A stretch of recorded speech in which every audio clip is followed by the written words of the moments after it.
I was going to ask you a question, Right. matey. Someone who both speaks English and comes from a country that doesn't speak English. A lot of cinema comes Except for from. Gibraltar. We won't talk about Gibraltar. Um, a lot of cinema Yeah. produced in America, and obviously American films they speak English, and you got other films produced in like the UK, Australia, blah blah blah. Point is, a lot of films, mainstream films, are English. Now, obviously, they get released in countries like Spain or Romania, but how is it seen? Are they as common as they are in English-speaking countries?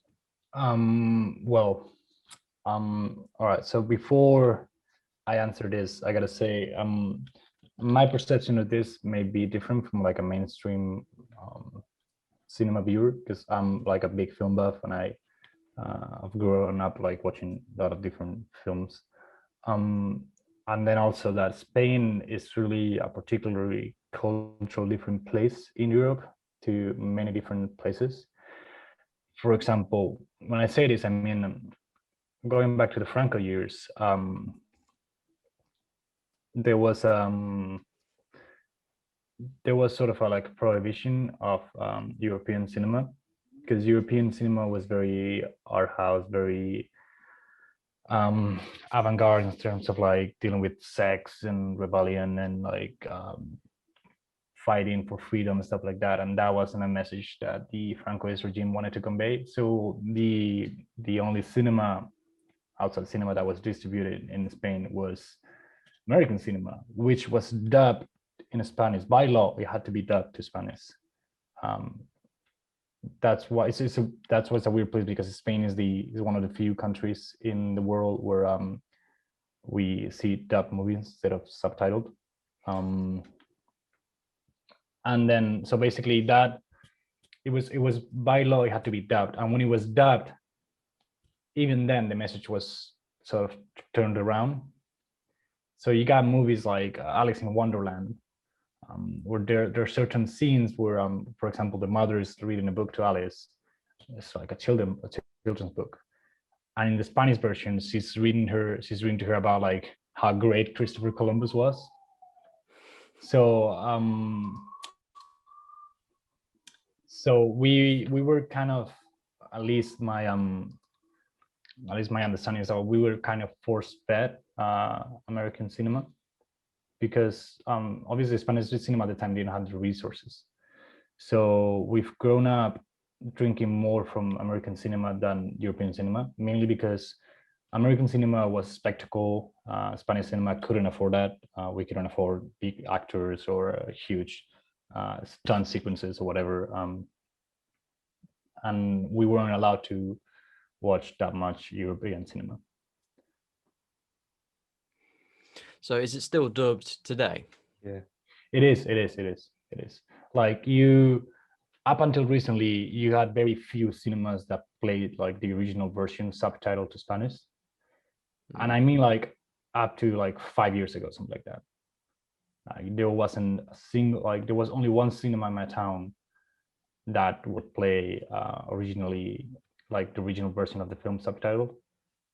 Everything else would be dubbed.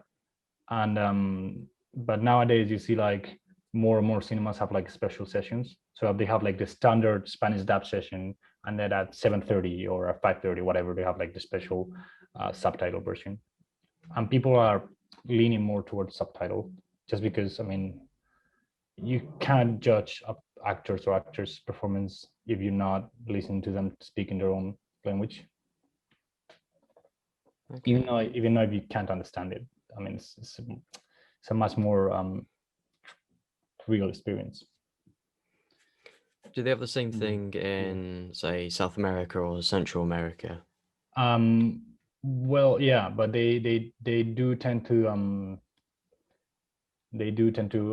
watch more movies in English than they do in Spain. I mean, subtitled. Okay. So, for example, there's a weird case.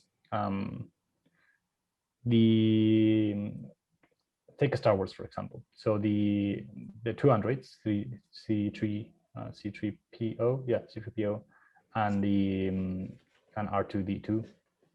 So R2D2 in Spain it was named R2D2 because that was like the literal translation of R2D2. And in Latin America they call it Arturito, which is like it's a very popular name, but it is basically what they did is they take how R2D2 sounded in English and they sort of like establish it or insert it into their own language and way of speaking. So what I mean to say by this is that they watched a lot more movies in English, and so their vocabulary has expanded from that. There's a lot more, I think, like maybe not in like deep South America, but there's a lot more English-speaking population in South America than in Spain. Okay. Yeah. We don't tend to have as many dubs over here, do we, Jeff? Like, I think there wasn't that what's that Mexican drug lord's name? Chapo, isn't it? Wait, but you're talking about the Yeah, but there was yeah, that drug lord who kept breaking out of prison. That's his name, isn't it? Is it El Chapo or something like that? Chapo. There was there's a series out on Netflix about him. Oh yeah, have you seen it? We've got like the English dub. Yeah, we've got the English dub, and it's terrible. No, man, you need to watch it. The lip sync is terrible and everything. You need to watch it in Spanish, man. Yeah. Honestly, like Spanish dubbing is pretty good. Like when we get British, like we get English speaking TV shows and films and we dub them to Spanish, like the dubbers they're pretty good because they've been doing it for ages. There's like a tradition of dubbing in Spain, and voice actors are like really good. Are there any other countries that do that? I think Japan, I think, do it. Yeah, there's dubbing for everything. There's Portuguese dubbing. Even in Spain, we have like Catalan dubbing, Spanish dubbing, Galician dubbing, Basque dubbing. Like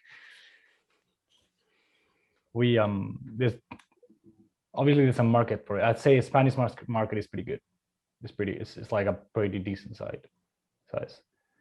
But I fucking hate it. Like I fucking hate that. I much rather watch a Chinese movie in Chinese and read subtitles than have it dubbed to Spanish. Yeah. Is it the same with because you mentioned the cinema, I presume that's like cinema release. Is it the same for TV, broadcast TV and streaming? Yeah, it is. It is. And the funny thing is, the smart thing is that one voice actor usually does one actor. So you got one. Wait, who is it? So I'm trying to think of famous voice actor, but I can't remember which character he played. Anyways, so for example, the guy who plays George, who dubs Clint Eastwood, he's going to be dubbing Clint Eastwood for the rest of his life, because when we Spanish people think of Clint Eastwood, we hear that voice, the Spanish guy's voice. Yeah. So when you hear Clint Eastwood's real voice, is it like, oh, I didn't expect him to sound like that? Yeah. That moment? Yeah, there's a lot of it. There's a lot of it. Like I grew up watching dubbed movies, so for me, Clint Eastwood has this like very characteristic voice, and I'm not gonna say he loses it in English, but I think like the Spanish dub version of Clint Eastwood is just like so much more badass than the English one. Yeah, like I've seen it with has anybody watched Dragon Ball Z here? Yeah, and I used to watch. Anybody watched any Dragon Ball Z? Yeah, I did as a kid. Yeah. Well, I actually I watched the original in Japanese, and I find a lot of people in the UK and America hate the Japanese voice for Goku, because because a woman plays Goku. Ah man, I am. I But haven't watched it. I haven't watched it in Japanese, to be honest. Like I've watched some anime in Japanese.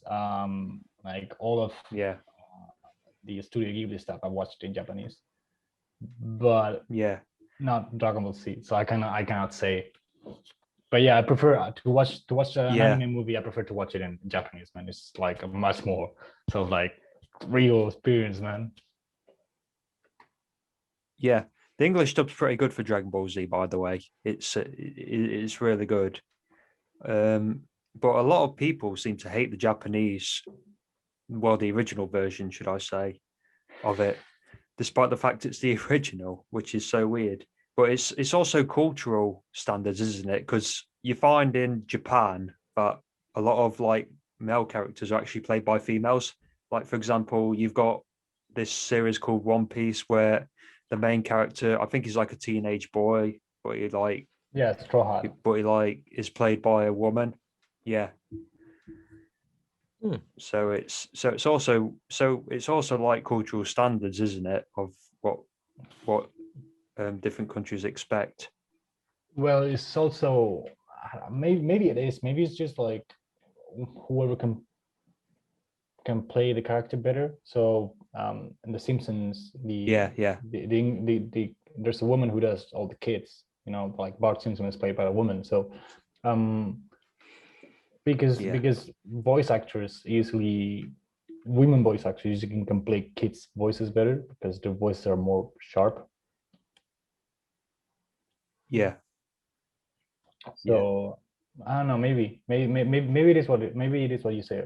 Like culturally, we expect male voice actors to play male characters and female voice actors to play female characters, and maybe in Japan is the other way around. And I don't know.